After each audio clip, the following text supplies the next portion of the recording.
외신을 통해서 기업 이슈들 살펴보는 픽미업 시간입니다. 오늘도 매일경제신문의 추동훈 기자님과 함께하겠습니다. 안녕하세요. 네, 안녕하세요. 네, 오늘은 또 어떤 소식들이 준비가 돼 있을까요? 자, 첫 번째 소식부터 살펴볼까요? 자, 이스라엘과 하마스의 전쟁 계속 문제를 일으키고 있는데요. 여러 가지 여파를 일으키고 있는 상황입니다. 그 가운데 이번에는 선박의 물류에 영향을 미치고 있는 큰 이슈가 발생하면서 전 세계 글로벌 시장에서 요동이 치고 있습니다. 네, 그럼 기사로 먼저 어떤 내용인지 살펴보겠습니다. 홍해 공격으로 이 해운사들이 우회의 경로를 택하면서 유가가 2% 가까이 상승했다는 소식인데요. 자, 예멘 반군의 민간 선박 공격으로 홍해발 물류 대란 우려가 커지고 있죠. 전 세계 무역량의 15%가 오가는 길목인 만큼 지금 관련해서 국제유가나 해상 운임에 대한 우려도 커지고 있는데요. 자, 그럼 먼저 현재 상황들부터 좀 짚어볼까요? 네, 이스라엘과 하마스의 전쟁의 여파가 예상치 못한 데서 불똥이 튀고 있는 상황이라고 보시면 될 것 같습니다. 자, 이스라엘과 하마스가 중동 전쟁을 일으킨 상황.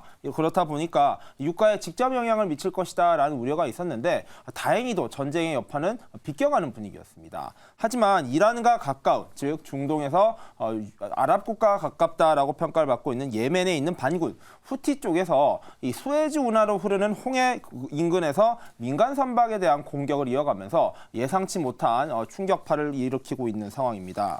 현재 공격은 지난달 14일부터 예고되기 시작했었고요. 본격적으로 17일부터 공격이 시작되었다라고 이야기가 되고 있습니다. 자, 이스라엘의 선박 두 척에 대한 공격도 이루어졌었고요.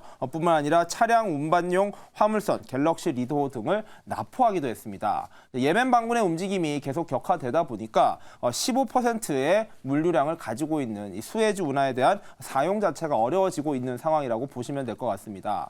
많은 선박 운항사들이요, 선원들의 목숨을 담보로 해서 이렇게 할 수는 없다라고 이야기를 하면서 결국에는 이를 우회하는 경로를 통해서 이동을 하고 있다라고 이야기를 하고 있고요. 아프리카 희망봉이라고 하는 아프리카의 서쪽 지역을 쭉 돌아서 우회하는 경로를 갈 경우 기존 경로보다 약 6,500km 이상 많이 가야 된다 합니다. 그럴 경우 당연히 이동 거리도 늘어날 거고요. 이러한 유가에도 영향을 미칠 수밖에 없다 이야기가 되고 있는 상황입니다. 자, 대책에도 나서고 있습니다. 미국과 여러 다국적 국가들이 여러 가지 힘을 합쳐서 공동 대응을 하겠다라는 목소리를 내고 있고요.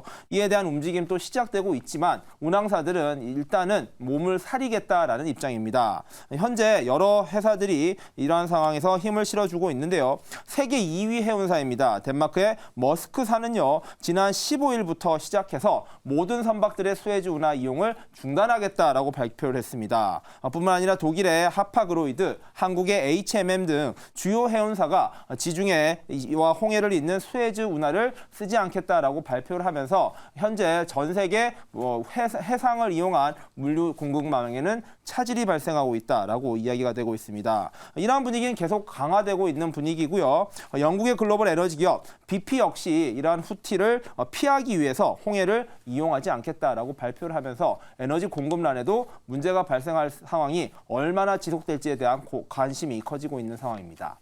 네, 이렇게 예멘 반군의 공격으로 글로벌 해운사들이 우회 경로를 택하고 있는 상황인데요.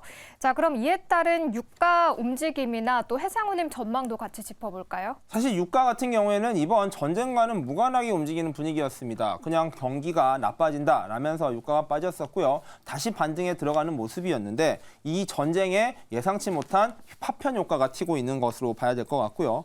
자, 수에즈 운하가 아닌 희망봉을 이용하는 선적이 지금까지 벌써 55척에 달한다라는 분석이 나왔습니다. 즉, 배들이 많이 우회를 하기 시작하면서 전 세계에 공급되어야 되는 물량들이 공급이 제대로 되지 않고 있다라는 뜻으로 보이고요.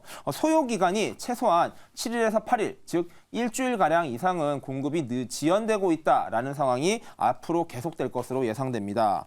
그만큼 운임 역시 상승할 가능성이 클 것이다라는 건데요. 운항 비용이 늘어나는 만큼 물류 비용도 계속해서 늘어나기 때문입니다. 자, 화물 운임이 올라갈 수 있다라는 전망이 나오자 세계 해운업체의 주가는 전반적으로 오르는 분위기를 형성하고 있습니다.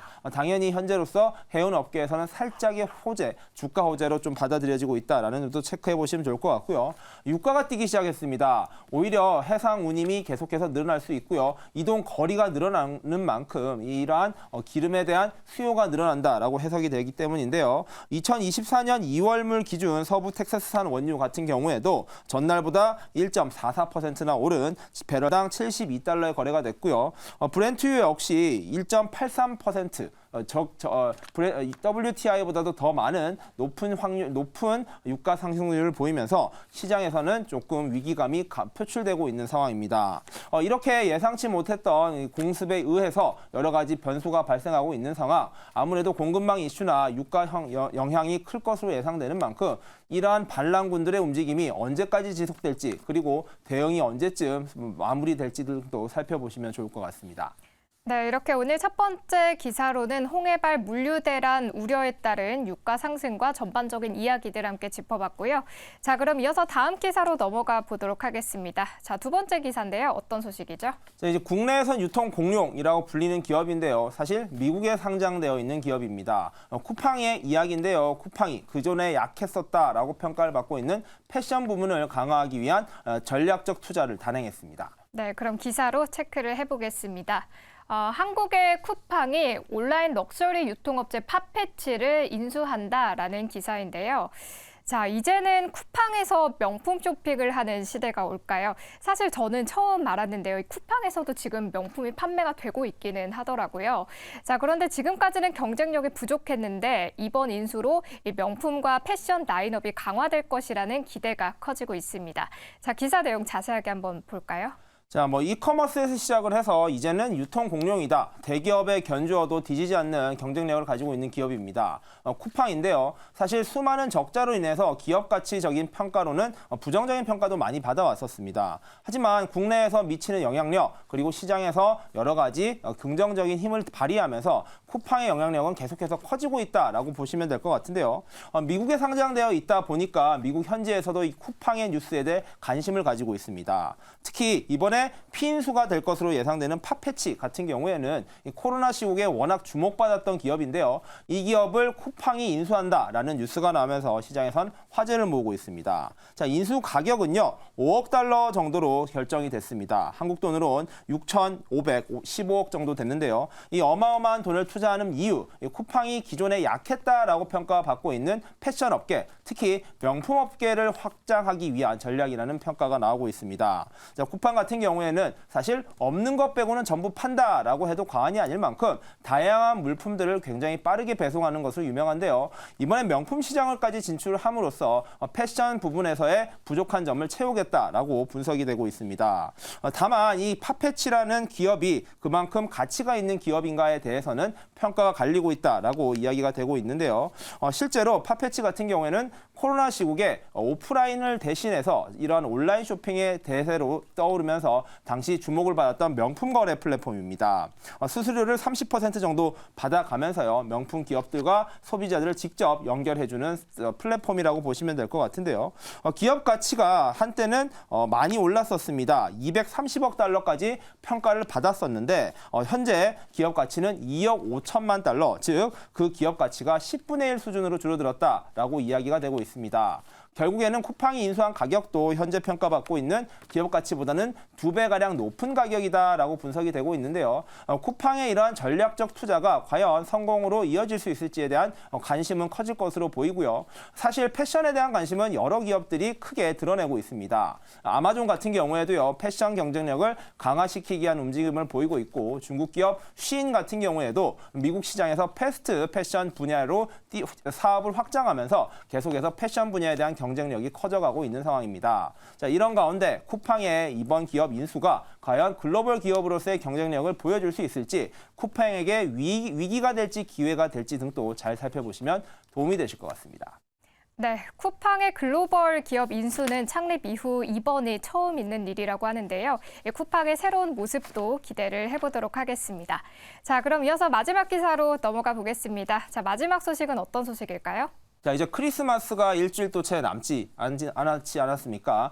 이러한 크리스마스 대목을 앞두고 애플의 악재가 들이닥쳤습니다. 이 문제를 해결하지 못한다면 크리스마스 특수를 누리지 못할 것이라는 암울한 전망이 나오고 있습니다. 네, 그럼 기사 먼저 짚어보시죠. 애플이 미국의 수입 금지 조치를 준수하기 위한 준비로 애플워치 판매를 중단했다라는 소식인데요. 정말 연말 대목을 앞두고 이렇게 애플이 스마트워치 판매 중단 소식을 전했습니다. 이 혈액산소 측정 특허 분쟁에 패소하면서 이렇게 선제 조치를 내렸다고 하는데요. 내용 자세하게 살펴볼까요? 자, 크리스마스가 다가오면은 연인이나 가족들에게 이런 선물하는 사람들이 많이 늘어날 것으로 예상됩니다. 그렇다 보니까 많은 사람들이 선물을 고를 텐데요. 스마트폰 자체는 좀 비싸지만 애플워치와 같은 스마트워치 기기 같은 경우에는 상대적으로 부담되지 않는 가격 정도로 다양한 선물로 많이 활용되고 있습니다. 애플 역시 애플워치라고 하는 대표적인 스마트워치를 보유하고 있고요. 이번 크리스마스 대목을 앞두고 판매가 기대되는 종목이었다라고 보시면 될 것 같은데 이 부분에서 문제가 발생했습니다. 자, 국제무역위원회에서요. 이러한 애플의 기술 경쟁력, 기술의 특허권과 관련해서 마시모라고 불리는 의료기계의 혈중산소 감지 센서 기능이 특허 침해로 보인다라는 판단을 했기 때문인데요.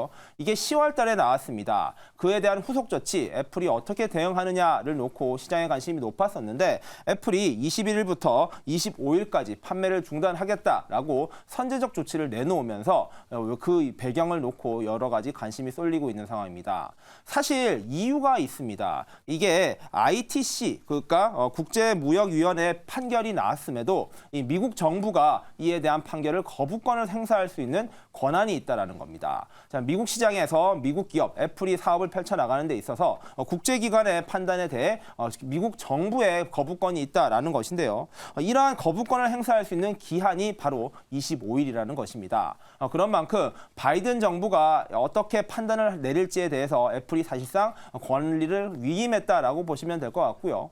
애플은 먼저 꼬리를 내리면서 바이든 대통령에게 제발 좀 봐달라, 조금 이 상황을 헤아려 달라라는 입장을 밝힌 것으로 풀이되고 있습니다. 자, 조 바이든 대통령이 거부권을 행사할 경우에는요, 애플은 다른 나라에서 생산한 애플워치의 경우 이 기능을 빼지 않더라도 판매할 수 있다라고 해석이 나오고 있습니다. 사실 전례도 있었는데요. 2013년에 삼성전자와 애플이 특허 소송을 벌였고 삼성전자의 승소로 끝이 났는데 이 대통령 거부권이 행사되면서 사실 애플이 계속해서 제품을 판매할 수 있었던 사례가 있기 때문입니다. 자, 애플이 이러한 것들을 노리는 것인데 그러한 것을 노리는 것 치고는 크리스마스 대목이라는 좋은 기회를 놓친다라는 측면에서는 타격이 불가피할 것 같고요.